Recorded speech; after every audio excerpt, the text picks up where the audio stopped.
Well, hello everyone. This is John Byrne with Poets and Quants. Welcome to our Center Court Careers panel. We have three schools and three representatives who are going to tell us all about MBA careers, the ins and outs of career support, and the extraordinary investment that business schools make in ensuring that you get the job you really want when you graduate from one of their programs. Today we have the Crummer Graduate School of Business at Rollins College in Florida. Representing them is Kristen Williams, the Director of Student Success. In UMass, at UMass, the Isenberg School of Management, we have Trista Heavy, who is the Executive Director of Graduate Employer Relations and Outreach.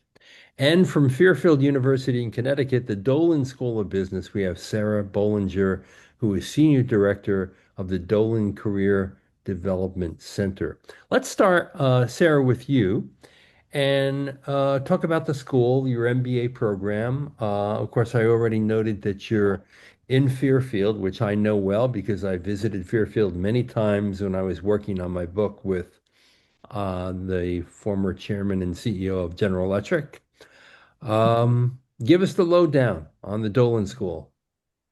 Yes, well, we are located, as you mentioned, in Fairfield, Connecticut. So this is part of the New York metro area. We're about an hour by train, which is very convenient for our students that are looking to do internships. We're also on the coast, so we have a beach, which is very nice if you're a beach goer. And Beautiful beach. beautiful beach. And we do have an MBA program, but we also have several specialized master's programs for anyone that's considering an MBA or a specialized program. And those specialized programs are in accounting, finance, analytics, marketing, management, and fintech. Great. Okay. Trista, what's the lowdown at Heisenberg? Absolutely. So Isenberg is the business school for the University of Massachusetts Amherst. So we are located on the west coast of Massachusetts, tucked away, and we're a state institution, Research One. We have three different formats for our MBA, so you can come on campus for a fully immersive on-campus experience. So it's a full-time. We have about 1,500 students in our online MBA, so it's our largest MBA format. And then we have hybrid if you're looking to take some courses in the evening in a hybrid format in the Boston area. And similar to Sarah, we also have our specialized masters in different areas such as business analytics, a master's in accounting, master's of finance, master's in sports. Yeah, so that's a little bit about us. And I will say, if you're lucky enough to go in person, Amherst is the quintessential college town. I know because one It of my is. daughters went to UMass for both an undergraduate and a master's degree. Not in business, I wish she did, but in another subject. Okay, and then at the Rollins College, the Crummer Graduate School of Business in Florida, Kristen, tell us a little bit about your programs. Yeah, as you mentioned, I'm at Crummer, the Graduate School of Business here in Ware Park, located just outside of Orlando. We are a part of Rollins College, so a small liberal arts college, as I mentioned, conveniently located just outside of Orlando. So we have multiple formats of our MBA designed for those learners in different career stages. Our Early Advantage program is for full-time students who are recent graduates. It doesn't require previous work experience. We have a newly launched accelerated format MBA, which is also full-time but has STEM designation. And then our professional or part-time MBA is what you would think of as your traditional evening programming for working professionals. And our executive MBA is that once a month residency format. Different beaches, but we are also located not too far from some of the greatest beaches in the country. And some of the greatest amusement parks. When you're not in class, you can go and visit Disney World and Universal Studios and take a This is tour. true. Yes, a short 45-minute drive.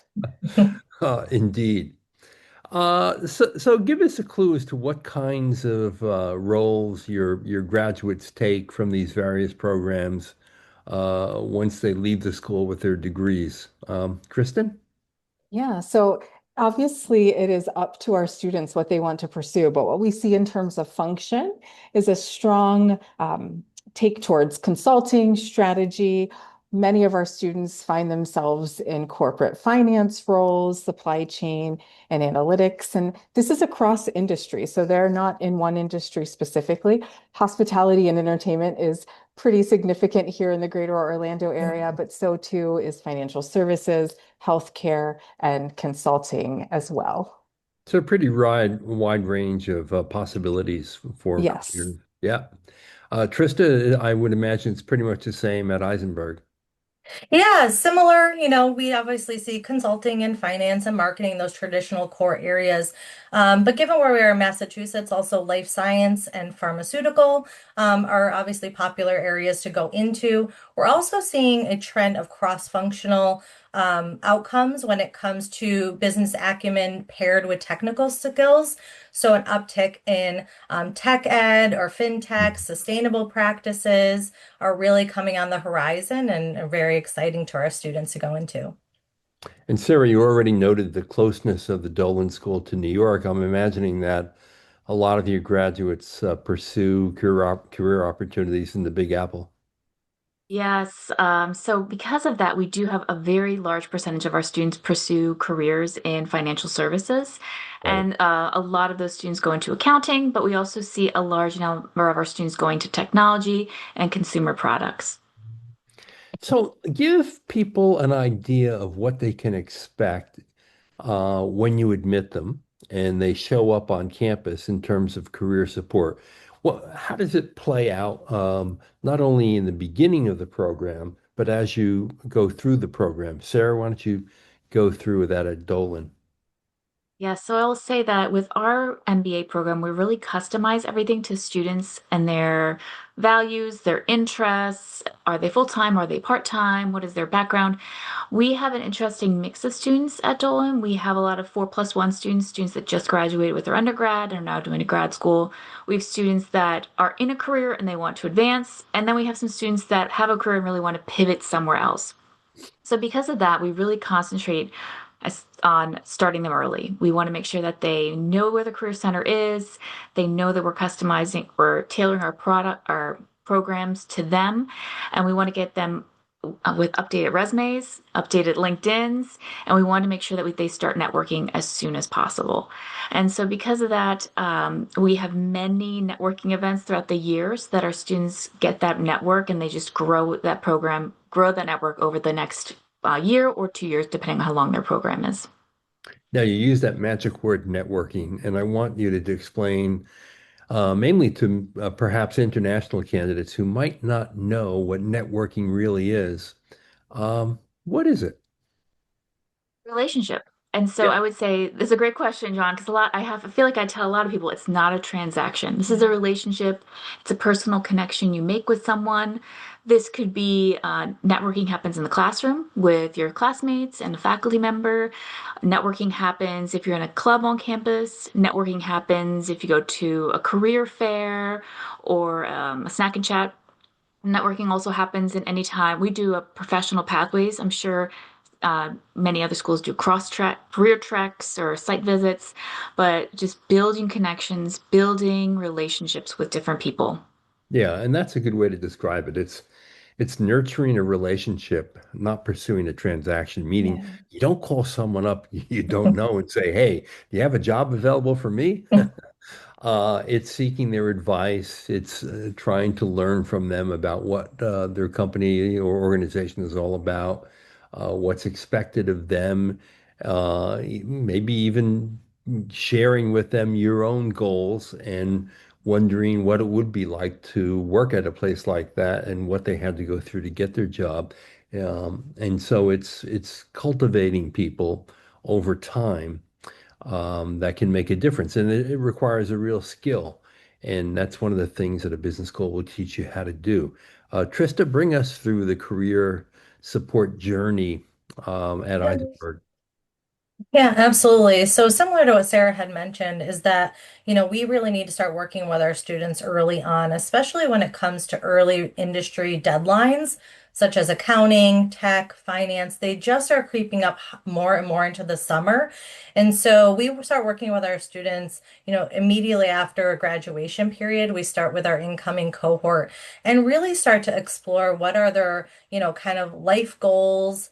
Where do they want to be geographically? What industries? And start tailoring that experience from their coaching standpoint to help us understand where they want to go. And so, really working with them over the summer. Then in September, we host what's called a career kickoff, which really brings all of our master's populations together for one immersive day of career programming. And similar to what you mentioned, it's about networking. And so, not just having siloed degree programs, but also bringing our MBAs in with our specialized masters and really building our graduate network from the start.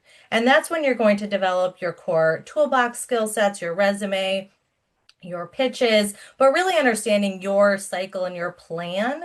And Mm. then, we'll work with you throughout that year and a half, maybe 2 years that you're on campus or ad hoc in the online MBA as needed until you reach those career goals. And then even as an alumni, we have a coaching support structured for our alumni because it doesn't stop at graduation. And especially with a tough market, we need to make sure our students are continuously supported.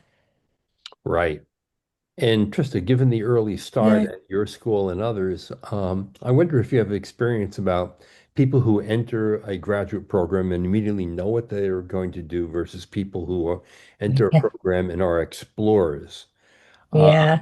uh, uh, I I can imagine, absolutely talk to yeah, that. I, Because I I, think more times than not, you're exploring. Even if the student comes in and they think that they have a plan, that's the whole point of an MBA too, is also to have a goal and a structure, but also explore. Also, see what you don't know, see what you like, what you don't like. So when we work with our students, I actually kind of take with a grain of salt their career intention because I know that's going to change. I know that's yeah. going to shift. And that's, part of what makes, I think, our jobs fun on the career side is to see someone come in with an intention and then maybe completely change and feel successful in another area. So I think it's a plan and it's a goal, but you might have to pivot. All right. Uh, and Kristen, at the Crummer School, what's the level of career support? Yeah, I will echo everything that Sarah and Trista said, and especially that exploration piece. I think across all of our programs, we see that pivot or shift, but we really start with market education, setting goals, understanding the framework so that we can deploy that individualized coaching. And of course, there's group setting, coaching, and networking involved in this too. But what we're really helping our students to hone is that blend of their competencies and skills, those empowered skills alongside their technical skills. Our full-time programs do require an internship, and so we also offer a pretty significant internship matching support through our on-campus recruiting programming. And so we're really working with students, day in and day out on the development of that career map. And as Trista just mentioned, sometimes that changes as they take new courses or begin a new consulting project, or even as late as entering their capstone in their final semester, get that exposure. I will add that, due to our size, we're cohorts of about 50 to 80 students. We also have regular industry information roundtables. So it's a little more Mm. intimate where our students get to meet folks who are either just in the field that they might want to explore or who have been in the field for a while for some more conversational career guidance along the way. Right. Now, Kristen, I wonder how important your alumni are in helping your current students think about their opportunities and their options. Yeah, we talk to our students all the time about their alumni networking strategy. We're so fortunate that our alumni community is actively engaged. And so our alum are not only helping share information about the market and the world of work, but they're also supporting our students as mentors. So helping challenge, what they know, holding them accountable to the goals that they're setting. They play such a pivotal role in the experience. And so many of our students are fortunate that they either go out and intern or end up working alongside our Crummer alumni here in the Orlando community. Yeah. I think alumni support is crucial in the career effort, and Yeah. maintaining that, sustaining that is a real advantage for a school. Trista, I'm imagining that the alumni from UMass and Isenberg are pretty loyal to the school and its graduates.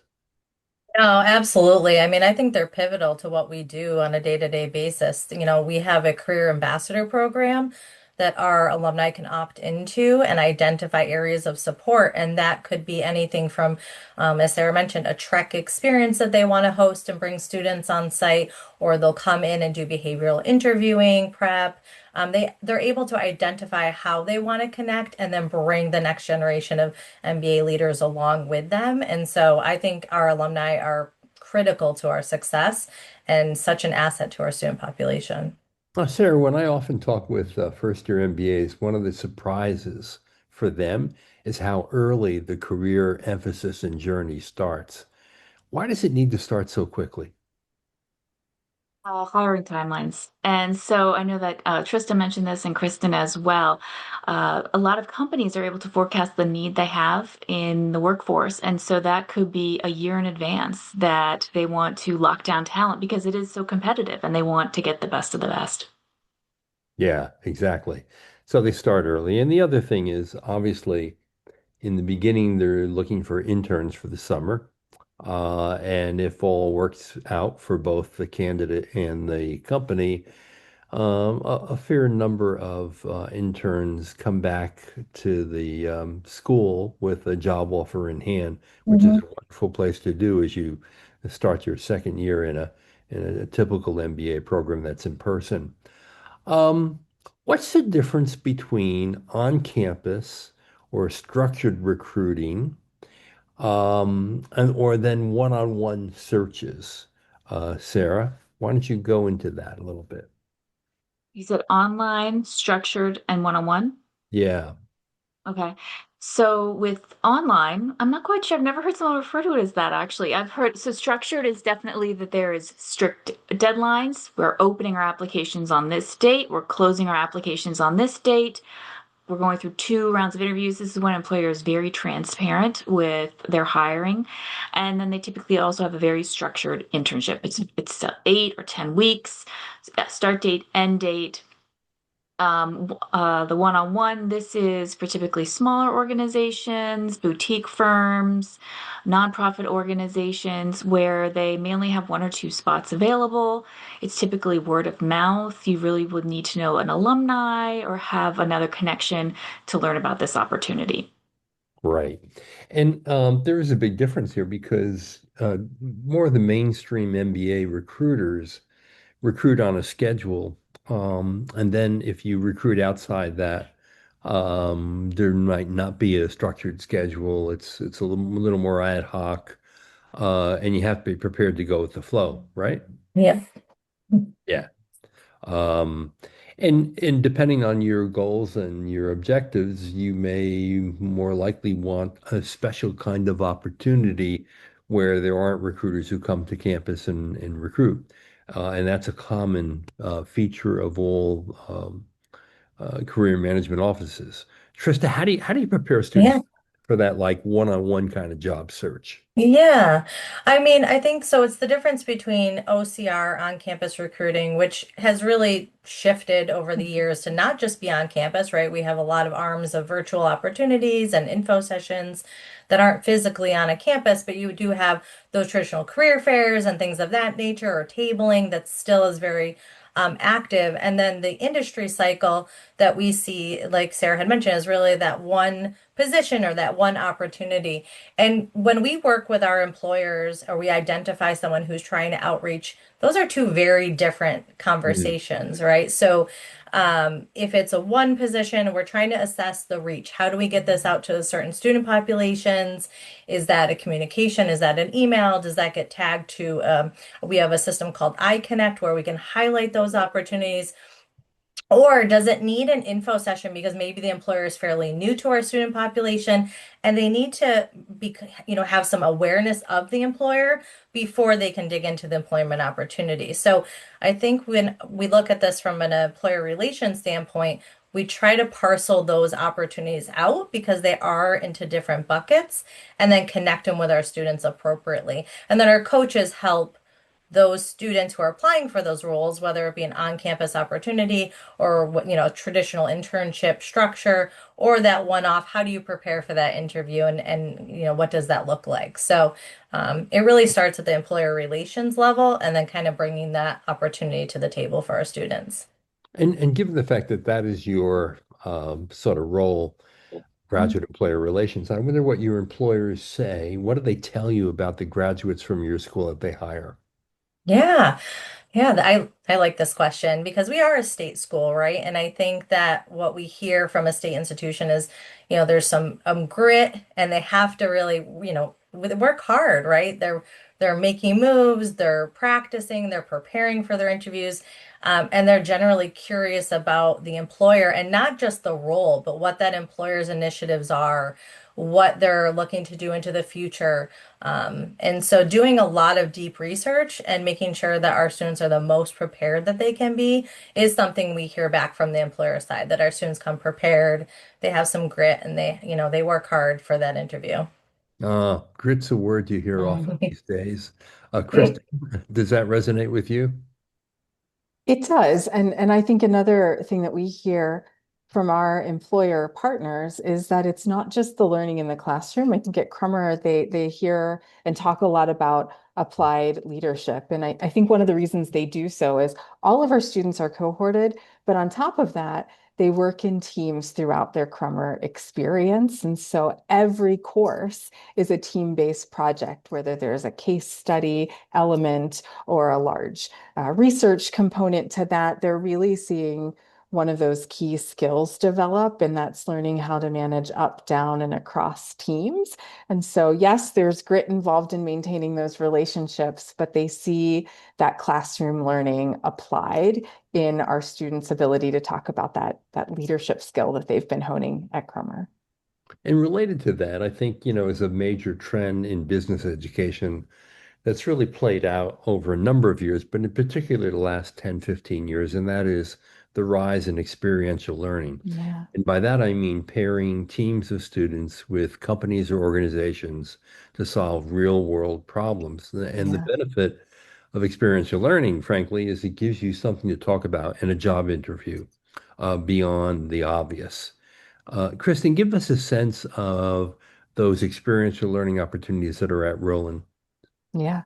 All of our students participate either in a semester long or a multi-semester long capstone consulting project. So they are all working with industry partners to solve a problem that they've brought to the table. And I think, as you mentioned, John, what this helps them do is not only start to interpret data and visualize some sort of outcome, but they have the opportunity to be strategic. And that's more on the technical side. I think what we also see develop in these experiences and through this experiential learning is a new way to hone their ability to be adaptable, to have professional presence. And this one for me is personal, and I think it's really important to be receptive to feedback. They get to work that muscle throughout this 12-week or 24-week experience. That learning, perfection isn't always the goal. It's really learning how to change and adapt as the problem shifts throughout, and getting that experience with folks in the business community, with leaders in the business community, is something that I think our students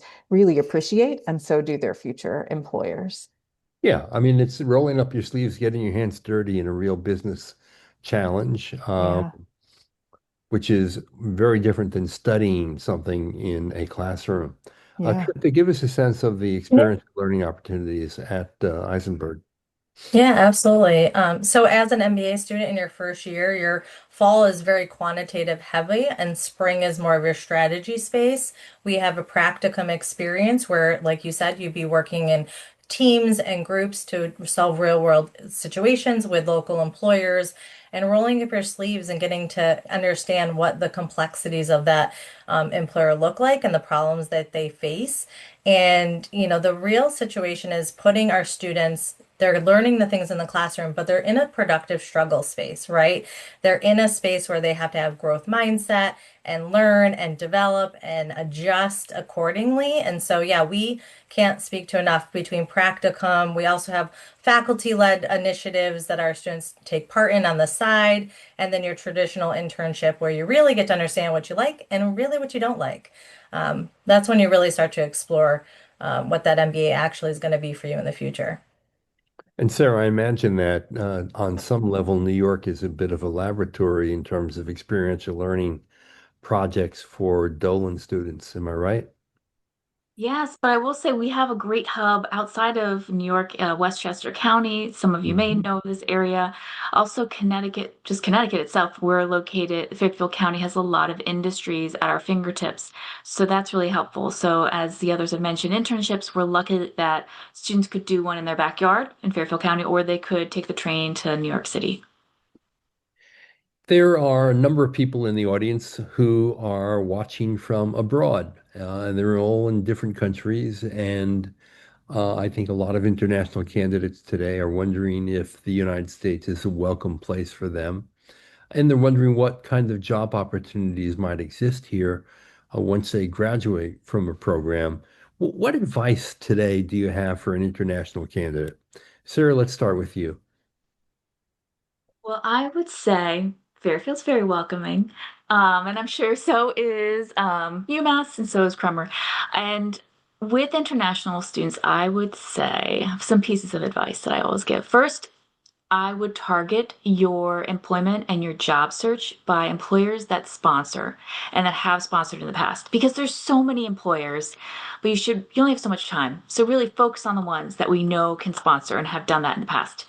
Uh, the other thing is, I would have a plan A, a plan B, and a plan C. Right. So sometimes we have students that come to us and say, I want to work in investment banking in New York City. And that's a plan A. Plan B is maybe investment banking in another city in the United States. And maybe plan C is working in corporate finance in another area, but really have a broad search and be open to different timelines, be flexible, be adaptable.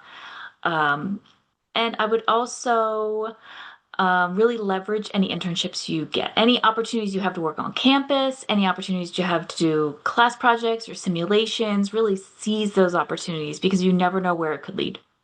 True. Trista, your advice for international candidates?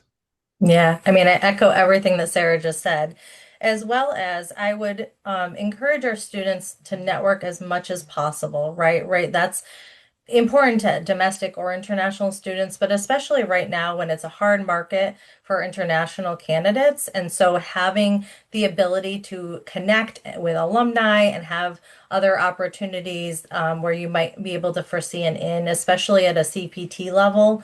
So how do you explain what your visa status is as an international candidate and how to utilize that when you don't need sponsorship?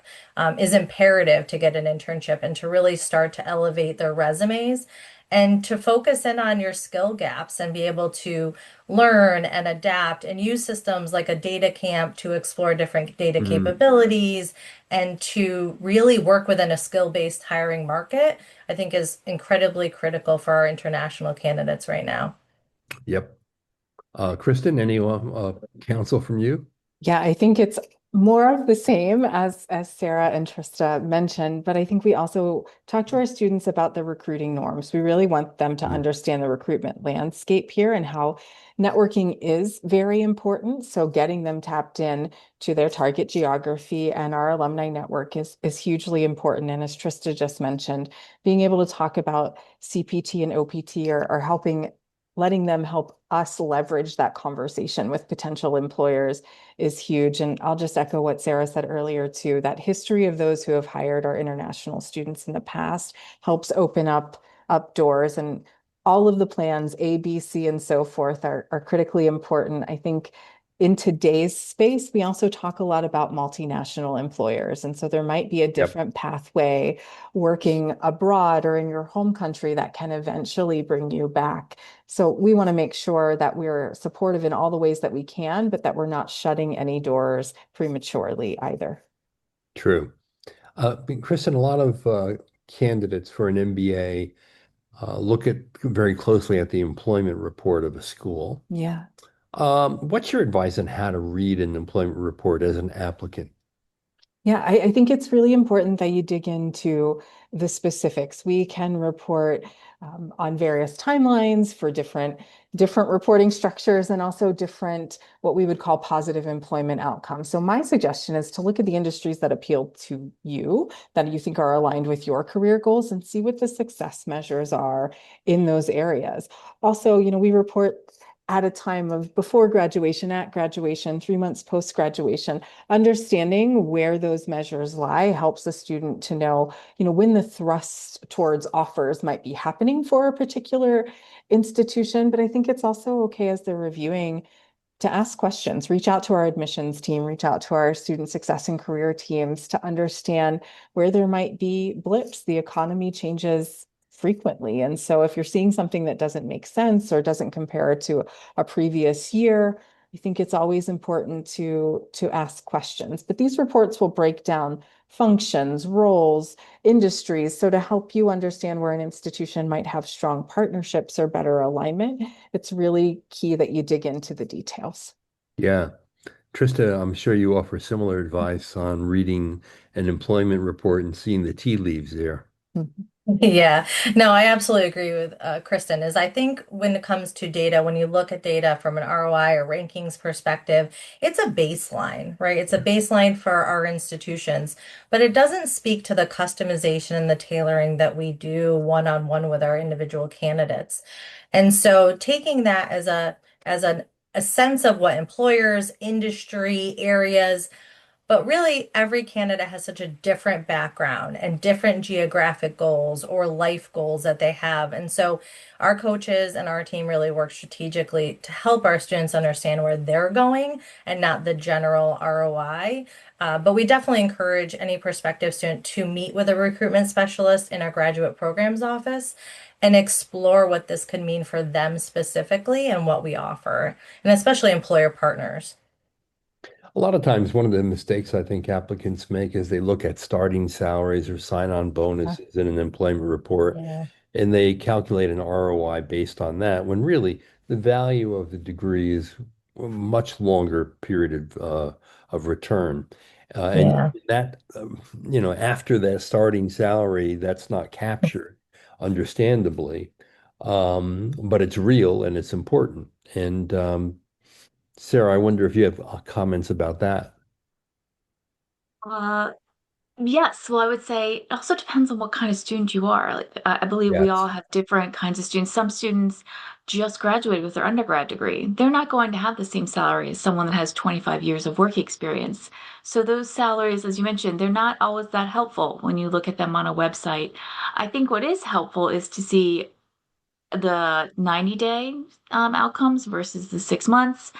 I think it's great when universities have very transparent data on their website and they include, where people go in terms of companies, just so you can like visualize, is this aligning with my career goals?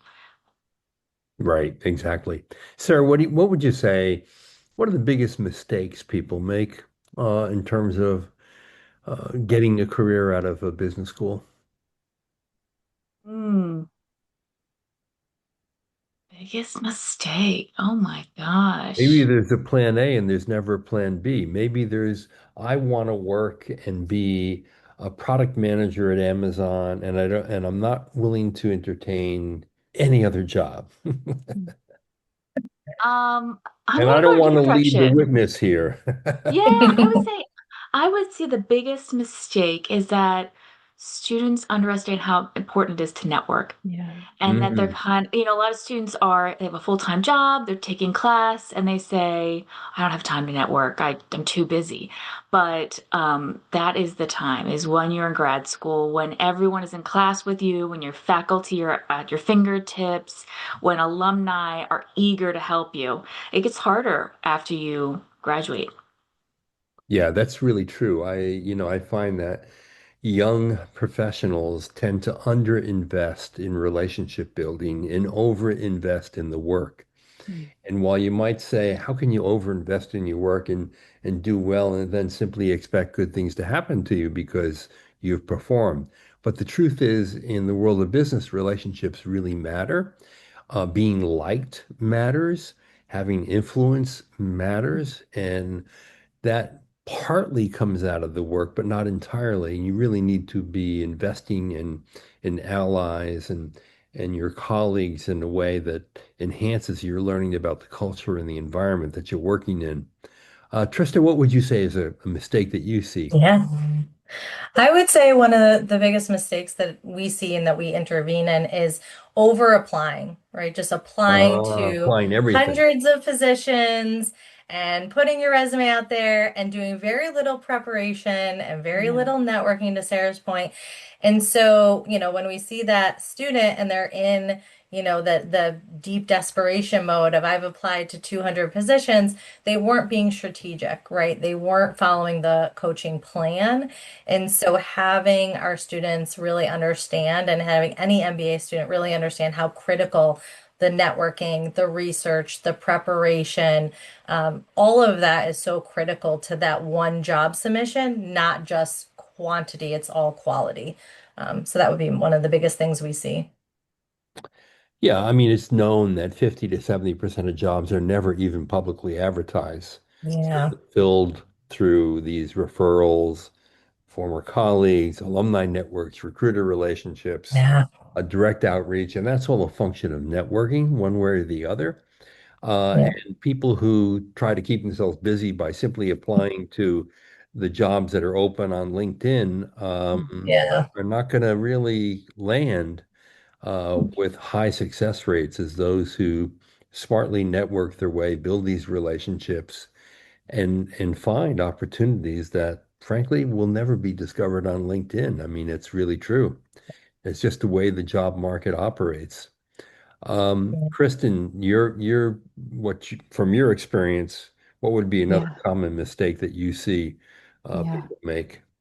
Well, I'll just elevate what Trista mentioned. We just hosted a session on slowing down and being strategic. But I think one of the things, Uh, John, that I see more frequently, not to generalize, but more frequently with our students that have maybe less work experience is that they evaluate potential employers as a consumer. And what I mean by that is we often engage with different companies and organizations through a consumer lens. I may know retail organization X because I've shopped there. I may know healthcare organization Y because I was a patient there. And so we forget to evaluate the business behind it. So we spend a lot of time with exposure and reminding students that really any organization does have a business component to it. And so to broaden, it's sort of what you were saying earlier, to make sure you're not so laser focused that you forget to see opportunities that you might not have even considered. And so really getting people back to that exploration phase once they've locked in, I think is one of the things that we really challenge our students to do. right. Now, in a less certain economy, Mm. and some people would say currently the US is in sort of an uncertain period, even though, the general stats are pretty good still in terms of employment rates, salaries, and all that. But there is a sense that some firms are trimming down and holding back on hiring because the economy is so uncertain. Is there different advice that you would offer um, students that are about to graduate than in a roaring economy, Kristen? Well, I began in this work in 2008, so that's very resonant for me. In Oh my, yes, 2008, it indeed. was if you're offered a job, please say yes, right? Yeah, that was a disaster year. I don't think we're there yet, but I do think No, the strategy changes, and I think it's paying attention. This is where news is really important. What's happening in an organization is really important. But I think the advice I would give is really just to echo what Trista said earlier. This is where intentionality is even more important. And this could look like not applying to 5 positions in the same organization, but really narrowing your focus to a specialty. I think the skills translation, the skills-based hiring being able to convey what you bring to an organization is important. So for me, it's again polishing your credential documents, but also knowing how to talk about your experiences with those in the organization. So this is where I think networking becomes even more important. If we're trimming back and my hiring manager says to me, "Do you have a recommendation?" I want our students to be on that list. Right. And just to underline the fact why networking is so important is, you're going to listen to someone Yeah, more than a digital file that comes into your email box. It's exactly. just the nature of human relationships. You're going to pay more attention to a colleague, a friend, an alum, a classmate who recommends someone, as opposed to just something that comes across the transom. It's just natural. Um, now, Trista, since you are in close contact with employers, I'm wondering how often AI literacy comes up today. Oh, And all the time. okay, there you go. And then what is your program doing to prepare its graduates for this new disruptive Yeah. world? Yeah, I mean, I think us, along with every institution in the United States, we're trying to monitor and move swiftly and organize, how quickly AI is changing and how adaptable our MBAs have to be to this technical area. And so we have obviously immersed AI in most of our courses in some capacity, but we also have systems, I mentioned it earlier, called Data Camp, where you can pick a track and move into a certain skill set and develop different areas and gain certificates within this platform.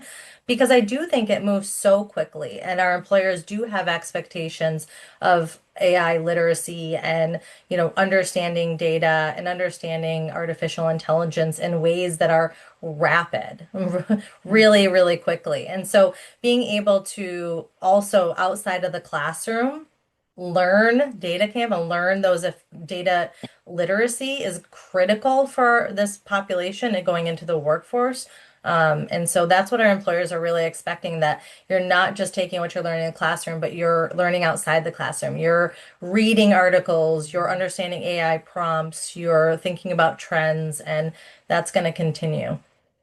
Yeah, and I think this is actually an opportunity because outside of the tech industry, I think most companies are sort of lagging in Yep. smart adoption of AI technologies, and they're expecting the younger, newer people Yeah. to kind of give them a lift. So this is a skill I think that more employers are looking for when they hire a graduate student from a business school these days. Sarah, are you I seeing that agree. trend?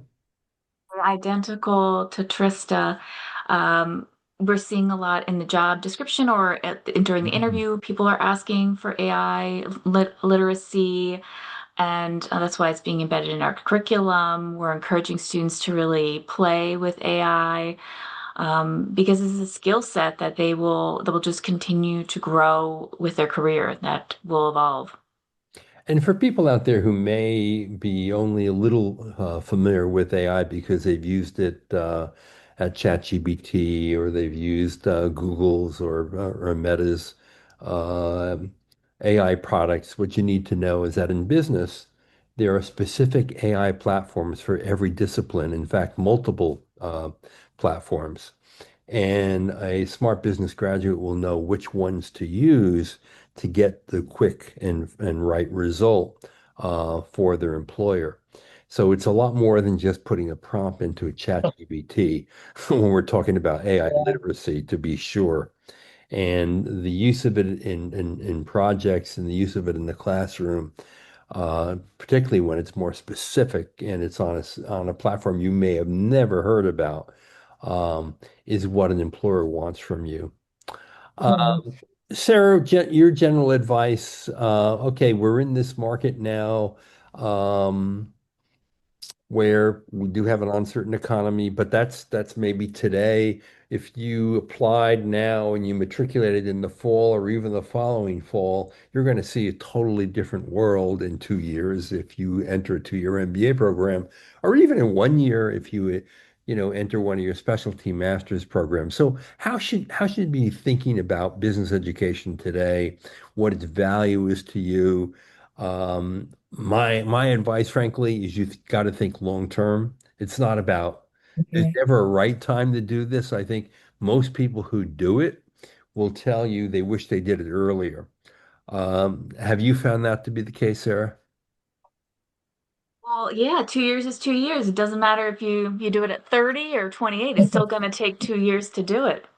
Yeah, So I agree. If you, I mean, it's some people, it's just a calling. It's something in the back of their head that they think about. And to anyone on this webinar, I would say if you think about it and you keep on thinking about it, and in 3 months you're still thinking about an MBA, you should really apply for that MBA.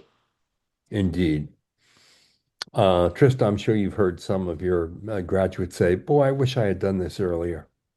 Yeah, absolutely. I mean, and to echo what Sarah said, I think if you research it and you know this is what you want and it makes sense for you and you have that leadership drive, then just go for it.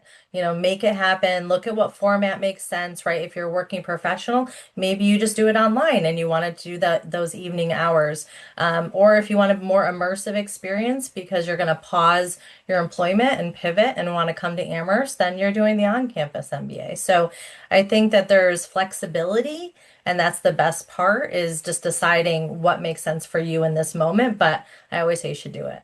That's so true. And today there are more options than ever before, Yes. uh, because of the remote option, because of hybrids, because of full-time, part-time, accelerated programs, the specialty masters portfolios. Um, Really, it's not like it used to be. Schools have Yeah. another way to be really responsive to the market and to future students in a way that makes it so much easier than it had been. Kristen, Agree. your last words of advice? Well, well, I echo all of that. And I say, when you decide to do it, you know that you're not alone, right? This is a choice that you're making to do something for yourself, but you're going to be surrounded. The most important people in your program are your cohort members, your classmates. You're going to be surrounded by other learners who are as eager as you. And so in this moment, there's really no time like the present to jump in. And we're also here to support you in any format that you choose to show up. And I'll add this, I think the most generous gift you can give yourself is a gift of a friend. Mm. And the second most generous gift you can give yourself is to avail yourself of higher education, which can transform a life. And when you meet your classmates in graduate school, and can be different than undergraduate school, you're meeting people who you want to have at your dining room table. You're meeting enduring friendships. You're creating enduring friendships, and friendships that are both personal and professional. They work at both levels, not just one. And it's a unique advantage that you have. All the research shows that when you have an advanced degree, in fact, you're more likely to be employed and you're less likely to ever get laid off. It's just a reality of the marketplace, and that is especially true with a business degree. So Mm. we hope in some way we've inspired you to pursue this, do it. Go ahead, make it happen. You have plenty of different ways to make that happen, whether it be an MBA, in person, remote, hybrid, or whether it be a specialty master's in a field that interests you, business analytics, even artificial intelligence, supply chain management, accounting, finance, and what have. These schools have a variety of programs. Check out their websites so you can see all their different offerings and what the deadlines are to apply, and look at the employment reports. And, as was mentioned before, you have a question about something, get on the phone, talk to people, meet them. Start building your Yeah. relationships, start networking with the school, practice. It will serve you well over the long term. Let me thank Kristen Williams, the Director of Student Success at the Crummer Graduate School of Business at Rollins College in Florida, right out there, just outside of Orlando. Yes, Like I said, when class is not session, so you go on one of the rides at Disney World. Hey, absolutely. can't beat that. Let me thank Tristan Harvey, Heavy, Executive Director of the Graduate Employer Relations and Outreach at UMass at Amherst Isenberg School of Management. Sarah Bollinger, the Senior Director of the Dolan Career Development Center at Fairfield University's Dolan School of Business in Connecticut, just outside of New York. This is John Byrne. I hope we helped enlighten you about the emphasis and the extraordinary attention paid on careers at these three great business schools. Thanks for watching.